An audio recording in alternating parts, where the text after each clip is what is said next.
आप देख रहे हैं जनता जना, बातचीत कर रहे हैं जिस तरीके से कोयला घोटाले के मसले पर लगातार संसद के अंदर हंगामा मचा है और उसके बाहर भी हंगामा है। लगातार इस तरीके का आरोप लग रहे हैं कि कहीं ना कहीं जो फाइलें गुम हुई हैं और इन फाइलों को गुम होने के पीछे कौन लोग हैं, क्यों जिम्मेदार है और क्यों इस पूरे मसले पर सरकार अभी तक मानने के लिए तैयार नहीं कि फाइलें गुम नहीं बल्कि चोरी हुई हैं और एफआईआर दर्ज नहीं कराई, जिससे सुषमा स्वराज ने इसकी डिमांड की है। और एक मांग ये भी आई है कि प्रधानमंत्री को खुद कहीं ना कहीं सीबीआई को पूछताछ करनी। तमाम मसले चर्चा करने इस वक्त हमारे साथ बीजेपी के वरिष्ठ नेता राजीव प्रताप रूडी, हमारे साथ वरिष्ठ पत्रकार परंजय गुहा ठाकुरता है, साथ ही हमारे पॉलिटिकल एडिटर सुकेश रंजन और विक्रांत यादव। हमने बहुत कोशिश की कांग्रेस का कोई भी आदमी हमारे साथ हो, लेकिन फिलहाल अभी तक कांग्रेस का कोई आदमी आने के लिए तैयार नहीं है। हमने ये भी कोशिश की थी कि सीपीआई के नेता अतुल कुमार अंजान हमारे साथ हो, लेकिन तकनीकी कारणों से हम उन तक संपर्क नहीं कर पा रहे और हमारा संपर्क उनसे नहीं हो पा रहा है। सुकेश, ब्रेक के पहले जो चर्चा हो रही थी इसमें महत्वपूर्ण सवाल है कि इस वक्त कांग्रेस पार्टी के अंदर क्या कुछ चल रहा है। कांग्रेस का एक धड़ा जो है वो कहीं ना कहीं ये मानता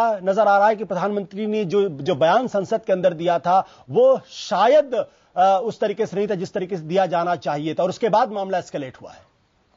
देखिए, पूरी कांग्रेस पार्टी और पूरी सरकार प्रधानमंत्री के पीछे खड़ी है और उसके पीछे तर्क है, क्योंकि प्रधानमंत्री अगर डॉक में होते हैं तो पूरी सरकार डॉक में होती है। तो प्रधानमंत्री के इस तरीके से पेशी का कोई सवाल नहीं पैदा होता है, ये रूल्ड आउट है, ये होने वाला नहीं है। उनके पीछे उनके तर्क हैं कि सबसे पहले ये हंगामा हुआ कि 189 फाइल गायब हैं। हमने सरकार की तरफ से बताया कि 7 फाइलें गायब हैं, बहुत सारे फाइल उनको दे दी गई हैं और ऐसा कभी प्रेसिडेंस नहीं है कि प्रधानमंत्री सीबीआई के सामने पेश हो। ये नहीं कहा जा सकता कि अगर गलती हुई है तो प्रधानमंत्री नहीं जा सकते, लेकिन ऐसा वो मानने को तैयार नहीं है कि ये फाइलें मिसिंग हैं, ये फाइलें हैं, ये मिसप्लेस्ड हैं, ये मिल जाएंगी, ये कांग्रेस पार्टी का कहना है। और कांग्रेस पार्टी चूंकि बीजेपी को उसी भाषा में जवाब देना चाहती है, उनका कहना है कि इसी तरीके से वो बदनाम करने की, सरकार को डॉक में खड़ा करने की कोशिश करती हैं, क्योंकि इनकी पॉलिटिकल वजह है। इनको मालूम है कि करप्शन को एक बड़ा इशू बनाना है। और एक वो और जो उदाहरण देते हैं कि इसी तरीके से जब गृह मंत्री थे चिदम्बरम तो उनका बहिष्कार किया गया था और बहुत दिन तक ये बहिष्कार चलता रहा,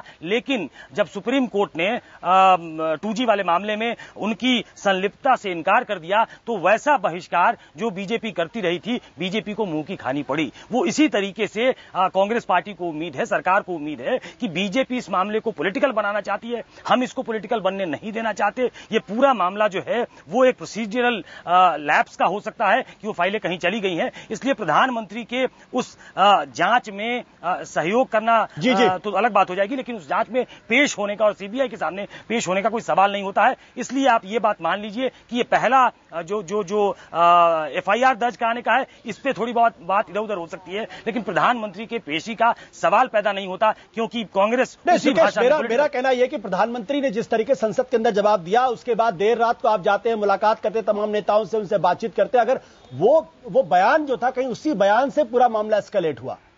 जी बिल्कुल, वो हुआ क्योंकि राज्यसभा में परिपाटी है कि प्रधानमंत्री जवाब देते हैं तो उसके बाद विपक्ष का नेता उनसे सवाल जवाब कर सकता है, वो डिस्कशन जारी रहती है, वो कन्वर्सेशन जारी रहता है बीच में, लेकिन प्रधानमंत्री जवाब देकर चले गए। और ये कहना है विपक्ष का कि उनसे कुछ सवाल पूछे जाने थे और सबसे मौजूद सवाल ये था कि क्या उस वक्त की फाइलें गायब हैं जब आप कोयला मंत्री थे, और कौन सी फाइलें गायब हैं। जब ये बात मीडिया में आ रही है कि कौन सी फाइलें गायब हैं और वैसी फाइलें गायब हैं जिसमें इन्फ्लुएंशियल कांग्रेसी लोग हैं, तो आपको कहीं ना कहीं जिम्मेदारी लेनी पड़ेगी। आप ये कहकर नहीं बच सकते जो उन्होंने अपने पहले दिन के भाषण में कहा था कि I am not the custodian of files, लेकिन आप कस्टोडियन देश के हैं, इसलिए आपसे ये जिम्मेदारी महसूस करता है देश कि आपको मालूम होना चाहिए। लेकिन ये पूरी लड़ाई चूंकि पॉलिटिकल हो गई है, इसलिए कांग्रेस इसको पॉलिटिकली फाइट करना चाहती है। वो इसलिए नरेंद्र मोदी को बीच में आना चाहती है कि बीजेपी दरअसल नरेंद्र मोदी के मुद्दे पे गिर रही है, इसलिए वो संसद को डिरेल करना चाहती है, वो इंपॉर्टेंट बिजनेस में पार्टिसिपेट नहीं करना चाहती, क्योंकि इधर से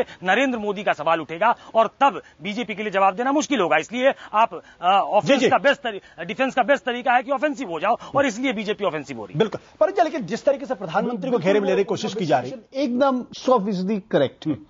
ये जो किया है सब लोग हम जानते हैं। देखिए कि लोग अभी सबको मालूम है कि क्या हुआ है अभी, तो एक तरह से सरकार बहुत बुरी तरह फंसे हुए हैं। मेरा सवाल प्रधानमंत्री को जिस तरीके से डॉक में लिया जा रहा है कि क्या इसके पीछे असल कारण क्या, 2006 से 2009 के बीच जो प्रधानमंत्री कोयला मंत्री थे, क्या सिर्फ इस वजह से?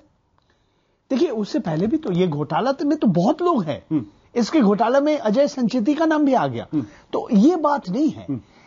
बात है कि डायरेक्ट आज इन लोग अटैक कर रहे हैं प्रधानमंत्री को। उनको मालूम था वो विदेश चले जाएंगे, शनिवार के पीछे शनिवार के दिन वापस आएंगे जी। तो रात के समय क्या मिला? मेरा समझते है शायद प्रधानमंत्री अडवाणी जी, सुषमा जी, अरुण जेटली जी को कहा कि भाई ये 2-4 जो पेंडिंग बिल है, जो लैंड एक्विजिशन है, आरटीआई है, ये सब पास करने दो। उसके बाद उनको मालूम था जिस दिन वो स्टेटमेंट देके राज्यसभा से निकल गए हैं और क्लैरिफिकेशंस देने के लिए तैयार नहीं थे, ये तो होना ही था। और देखिए ये लोगों का बहुत ही मुश्किल है विश्वास करने की।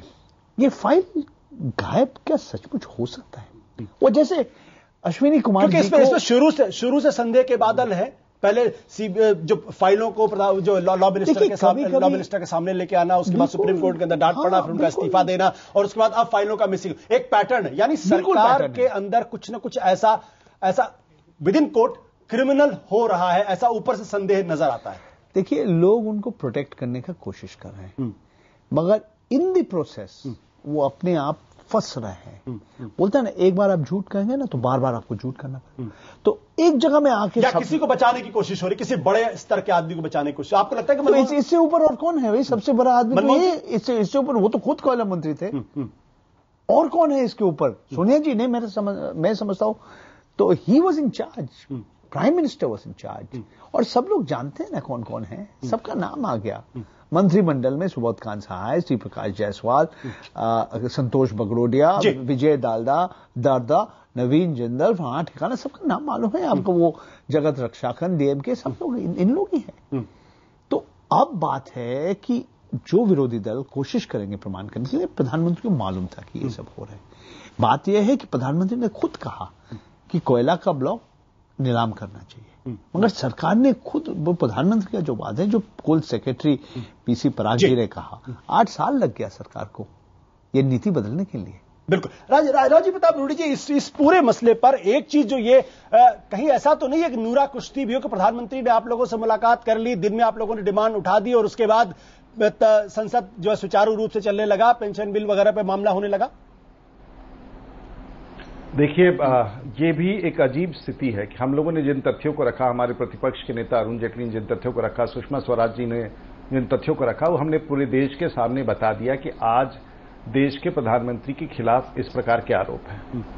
और बार बार भारतीय जनता पार्टी पर यह आरोप लगता है कि हम सदन नहीं चलने देना चाहते हैं। जब हम सदन चलवाते हैं और आरोप स्थापित करते हैं और देश के प्रधानमंत्री से जवाब मांगते हैं, और आज भी हमने कहा कि हमें देश के प्रधानमंत्री से सफाई चाहिए, और राजीव शुक्ला साहब ने कहा कि हम इसका जवाब देंगे और हम प्रयास करेंगे कि जितने आपके क्लैरिफिकेशंस हैं उसके बारे में कोयला मंत्री।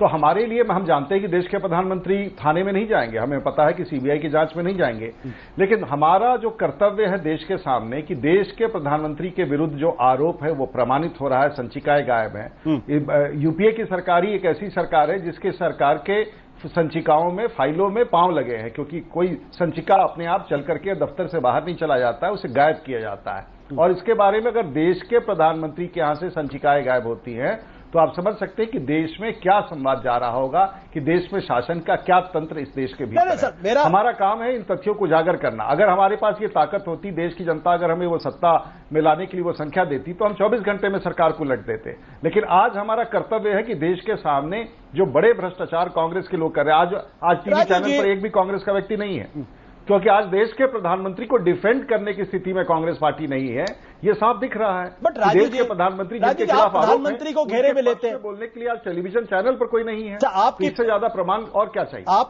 आपकी पार्टी जो है प्रधानमंत्री पर गंभीर आरोप लगाती है, उनको कटघरे में खड़ी करती है, प्रधानमंत्री आपके वरिष्ठ नेताओं से मुलाकात करते हैं, संसद के अंदर थोड़ा सा हंगामा होता है और उसके बाद फिर बिल पर बहस शुरू हो जाती है। तो या तो आपके आरोपों में उतनी गंभीरता नहीं, जबकि इसके पहले ये देखा गया है कि छोटी छोटी बातों के अंदर संसद दिनों दिन नहीं चली है। तो क्या आप इस लोकतांत्रिक व्यवस्था में आप ऐसी उम्मीद करते हैं कि प्रतिपक्ष के नेता अपने कुर्सी से उठ करके देश के प्रधानमंत्री के पास जाके उनका हाथ पकड़ ले? क्या हमारा काम है विषय को उठाना, हम विषय को उठा रहे हैं और विषय को उठा करके देश के सामने रख रहे हैं। और हमने हर चीज, चाहे वो 2G का मामला हो, कोलगेट का मामला हो, रेलगेट का मामला हो, कॉमनवेल्थ का मामला हो, अगस्ता वेस्टलैंड का मामला हो, महंगाई का मामला हो, भ्रष्टाचार का मामला हो, काले धन का मामला हो, जिस प्रकार से आज रुपये की कीमत डॉलर छोटी छोटी बातों पे आप लोगों ने संसद नहीं चलने दी। हमने सब विषय खोल करके देश के सामने रख दिया है कि ये है कांग्रेस की सरकार, महंगाई की सरकार, बेरोजगारी की सरकार, भ्रष्टाचार की सरकार। हमने देश के सामने सब कुछ बता दिया है। अब देश के लोगों को तय करना है कि कांग्रेस के शासन को स्वीकार करेंगे या विकल्प में भारतीय जनता पार्टी को ढूंढेंगे। हमने अपना कर्तव्य पूरा किया है।